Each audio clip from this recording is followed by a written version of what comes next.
Hello mga mom and sir! Welcome po kayo sa aking channel, ang Mom Flores Channel. Kamusta na po mga kalingap? Medyo matagal-tagal po akong hindi nakapag-reaction video dahil nga po sa aking ubo at sipon nung mga panahon na yon. And then, ang mga ubo at saka sipon ngayon parang ang tagal, especially yung ubo parang ang tagal gumaling. Doon po sa mga vlog ko sa FB, ano lang naman kasi yon, hindi naman kinakailangan ako magsalita ng mga matagal na dire-diretso. Kaya everyday nakakapag-upload po ako.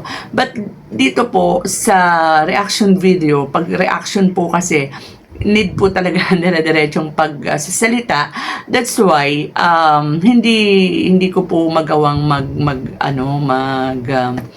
makagawa ng reaction video. So, pasensya na po kayo kung may mga pagkakataon na ako ay nauubo. Kasi hindi pa naman po ganun ganap na magaling. Kasi gusto ko lang kasing bigyan talaga ng reaction itong dalawang naging vlog kay Dara. Actually, nung hindi pa ako inuubo, talagang ito na yung nakalinya, no, na bibigyan ko ng reaction.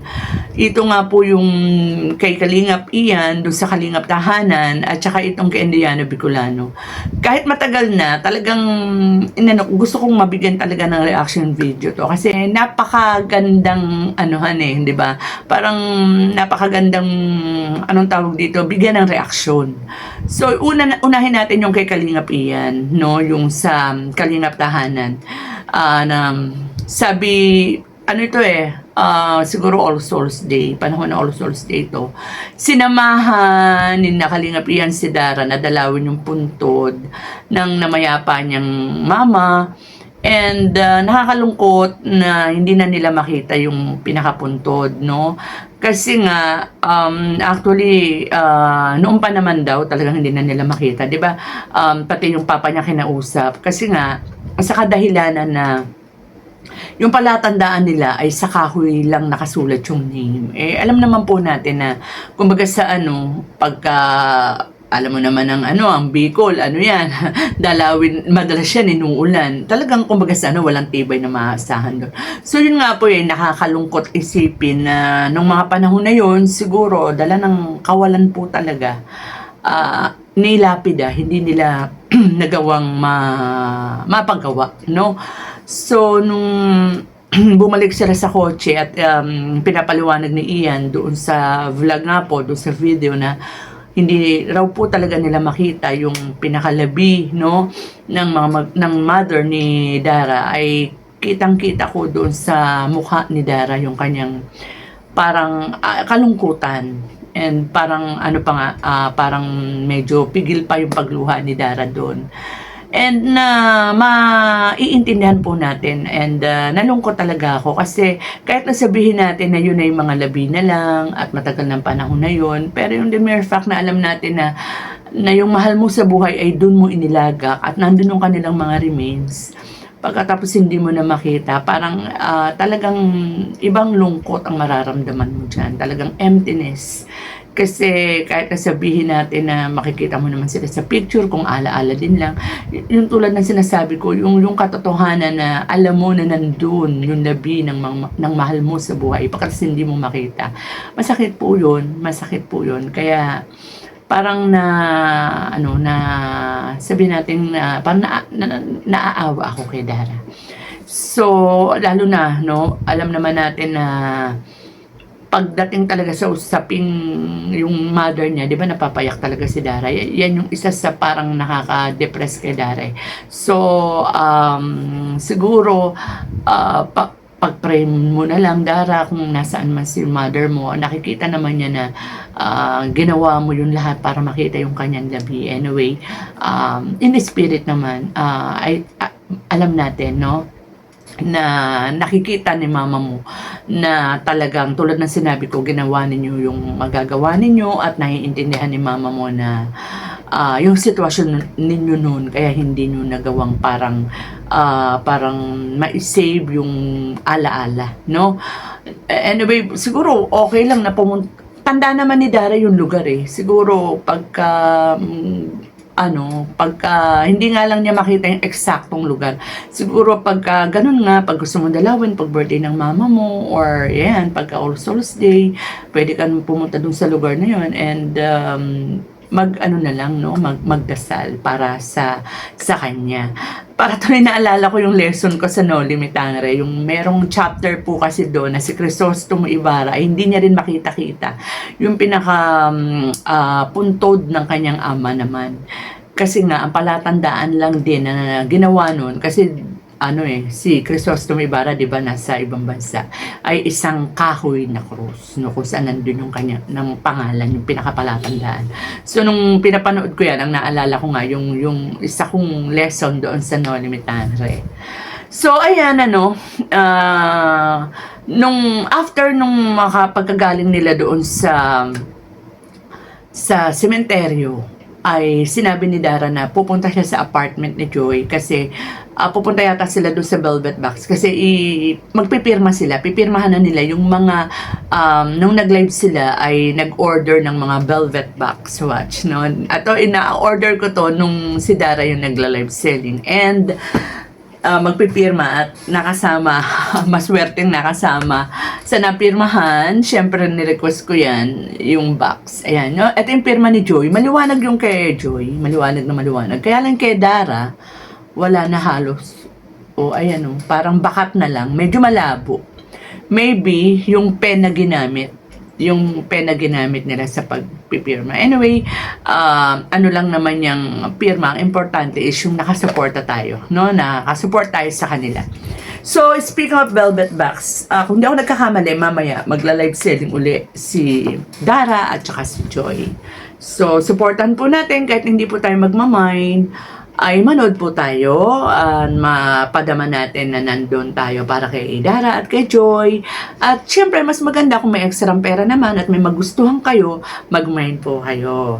So, ayan po dyan po habang hinihintay habang nasa apartment sila ni Joy, parang napag-usapan na rin nila yung debut, nalalapit na debut ni Dara. And by the way nga po pala, December 1, napag-alaman po natin sa isa sa mga avid supporter and sponsor ni Dara na ang photoshoot po sa debut ni Dara ay magaganap ng December 1 kung hindi po magbabago. December 1 po. Ayan. Medyo marami tayong aabangan kay Dara. Mamaya po, siya po ang sasalang sa live selling ng Velvet Box. Kasama pa rin siyempre si Joy. December 1 po, photoshoot.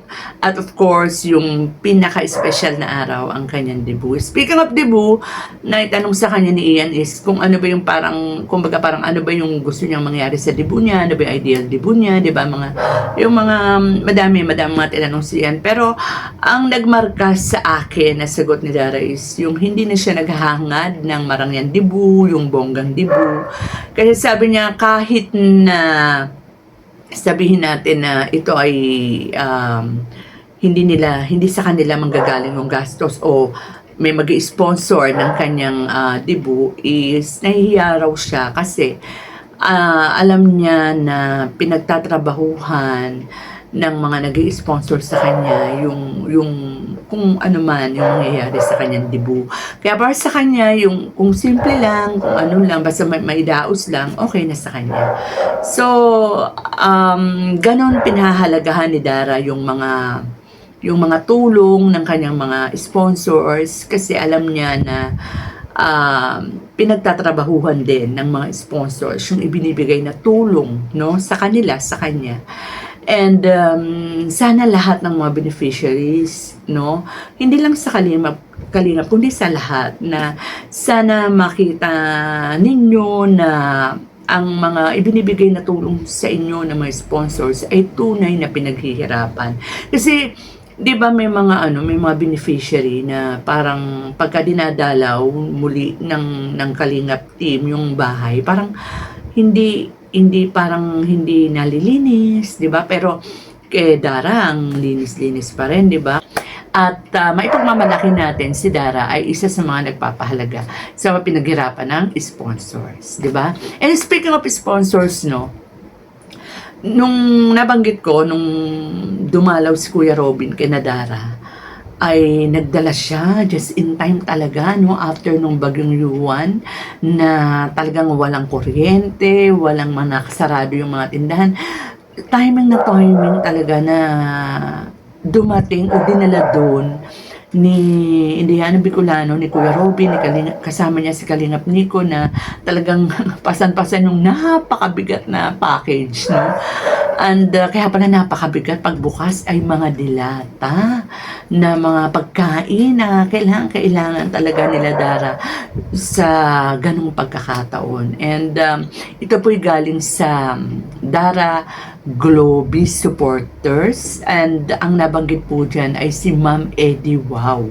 So hindi pa lang daw masigurado ni Kuya Robin kung may mga iba pang kasama si Ma'am Eddie Wow dun sa mga package na yon, but ang malinaw doon is kasama si Ma'am Eddie Wow doon sa nag-package na kung hindi man siya lang o kung meron man siyang ibang kasama, si Ma'am Eddie Wow ang pasimuno dyan sa pagdadala ng package na yan. Pasensya na kayo na may mental block pa ako. Parang naninibago ako kasi ang tagal ko hindi nakapag-reaction.